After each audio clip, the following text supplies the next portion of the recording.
Siapakah Joko Tingkir? Bagi sebagian orang, namanya mungkin hanya terdengar dari sebuah bait lagu jenaka yang populer beberapa tahun lalu. Namun, di balik itu, sejarah mencatat nama ini dengan tinta emas, sekaligus penuh misteri. Dia bukan sekadar pemuda desa biasa. Nama aslinya adalah Mas Karebet. Dia adalah trabangsawan, seorang ksatria yang mampu menjinakkan puluhan buaya ganas, pembuat runtuhnya Imperium Besar Demak Bintoro, dan pendiri Kesultanan Pajang dengan gelar Sultan Hadiwijaya. Namun, siapakah dia sebenarnya dalam realitas sejarah? Apakah dia seorang pemberontak, ataukah seorang penyelamat peradaban Jawa pasca runtuhnya Majapahit dan Demak? Mari kita kembali ke abad ke-16, menyusuri jejak darah, tahta, dan spiritualitas sang penguasa Pajang. 1. Tanah Pengging dan Tangis Bayi Mas Karebet. Kisah ini dimulai di sebuah wilayah subur bernama Pengging. Mas Karebet lahir pada awal abad ke-16. Saat ia lahir, ayahnya, Ki Ageng Pengging, sedang menggelar pertunjukan wayang beber. Suara dalang yang bergetar bersahutan dengan suara angin malam, membuat bayi itu dinamai Karebet, yang berarti adanya keramaian atau getaran sabda. Namun, garis hidup Karebet kecil tidaklah mulus. Ayahnya, Ki Ageng Pengging, adalah murid dari Syekh Siti Jenar, seorang ulama yang ajarannya dianggap menyimpang oleh Wali Songo. Konflik politik dan spiritual membayangi Pengging. Kesultanan Demak menganggap Pengging sebagai ancaman karena menolak tunduk. Tragedi pun tiba. Sunan Kudus diutus oleh Demak. Pertemuan spiritual berakhir dengan eksekusi Ki Ageng Pengging. Karebet kecil kehilangan ayahnya dalam sekejap mata. Tak lama berselang, ibunya meninggal karena duka yang mendalam. Karebet menjadi yatim piatu di usia yang sangat belia. 2. Masa remaja di Tingkir dan cahaya spiritual. Karebet kemudian diasuh oleh seorang janda suci bernama Nyi Ageng Tingkir. Di desa kecil inilah, Karebet tumbuh menjadi pemuda yang gagah, tampan, dan cerdas. Orang-orang mulai memanggilnya dengan sebutan, Joko Tingkir, pemuda dari Tingkir. Nyi Ageng Tingkir tahu, darah yang mengalir di tubuh anak asuhnya bukanlah darah sembarangan. Ia mengirim Joko Tingkir untuk berguru kepada para ulama dan resi sakti. Salah satu mentor terbesarnya adalah Sunan Kalijaga. Di bawah bimbingan Sunan Kalijaga, Joko Tingkir tidak hanya diajari ilmu kanuragan, bela diri, tetapi juga ilmu hikmah, pengendalian diri, dan makrifat. Sunan Kalijaga melihat ada wahyu keprabon, tanda-tanda kepemimpinan besar di dahi pemuda ini. Joko Tingkir diperintahkan untuk pergi ke ibu kota Kesultanan Demak, mengabdi di sana, dan menjemput takdirnya.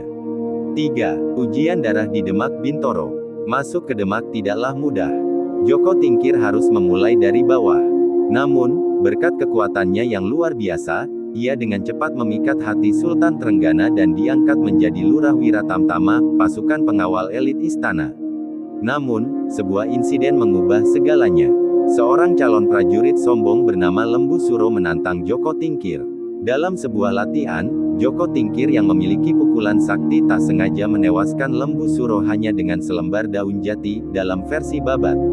Insiden ini membuat Sultan Trenggana murka.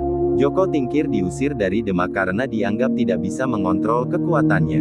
Dalam pengasingan dan keputusasaan, Joko Tingkir kembali mengembara. Disinilah terjadi peristiwa legendaris di Kedung Srengenge. Saat menyeberangi sungai dengan rakit, ia diserang oleh kawanan buaya siluman yang dipimpin oleh Ki Buyut Banyu Biru. Pertarungan epik terjadi. Joko Tingkir berhasil menaklukkan Raja Buaya tersebut. Konon, 40 ekor buaya kemudian berbalik setia dan membantu mendorong rakit Joko Tingkir kembali menuju Demak.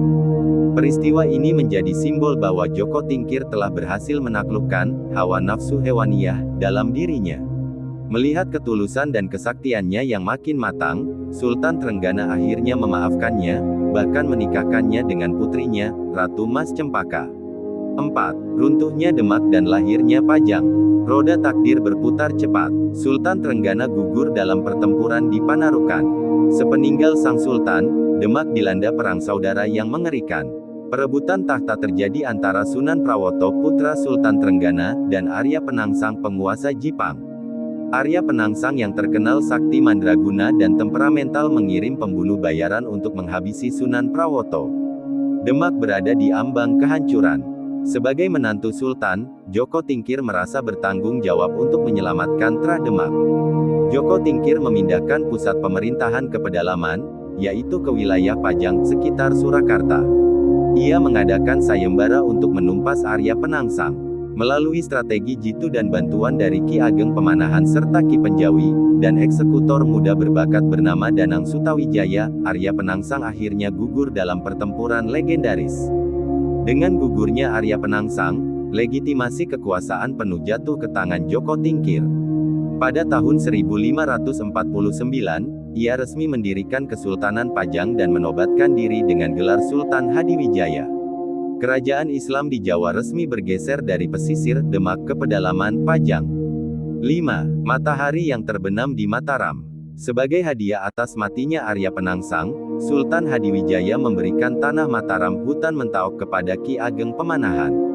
Namun, kebaikan hati sang Sultan justru menjadi benih runtuhnya Pajang di kemudian hari.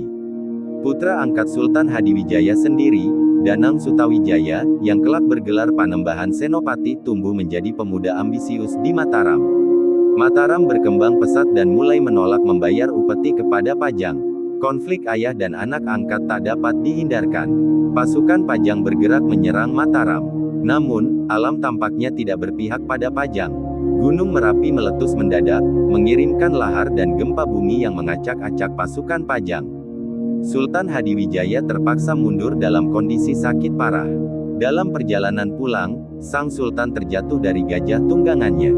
Kesehatannya kian memburuk. Di ambang sakaratul maut, Sultan Hadiwijaya menunjukkan keluhuran budinya. Ia meminta anak-anaknya untuk tidak mendendam kepada Sutawijaya, karena ia tahu, Mataram adalah masa depan Jawa. Sultan Hadiwijaya alias Joko Tingkir mangkat pada tahun 1582. Mengenai makamnya, ada dua versi besar. Sebagian meyakini beliau dimakamkan di Pajang, namun masyarakat Lamongan meyakini beliau menghabiskan masa tua sebagai ulama dengan nama Pangeran Benowo dan dimakamkan di Desa Gajah, Kecamatan Baureno, Lamongan. 6. Warisan sang legenda. Joko Tingkir adalah potret nyata dari konsep Jawa tentang cakra manggilingan, roda kehidupan yang berputar. Dari seorang anak yatim piatu korban politik, pengembara yang diusir, hingga menjadi raja di raja yang menyatukan tanah Jawa. Dia mengajarkan kita bahwa kekuasaan tidak hanya diraih dengan pedang yang tajam, melainkan dengan laku prihatin, kesabaran spiritual, dan kemampuan menjinakkan buaya-buaya dalam diri kita sendiri. Kini, berabad-abad setelah raganya menyatu dengan tanah, nama Joko Tingkir tetap hidup. Bukan sekadar mitos, bukan sekadar lagu, melainkan simbol keteguhan jiwa seorang ksatria Nusantara.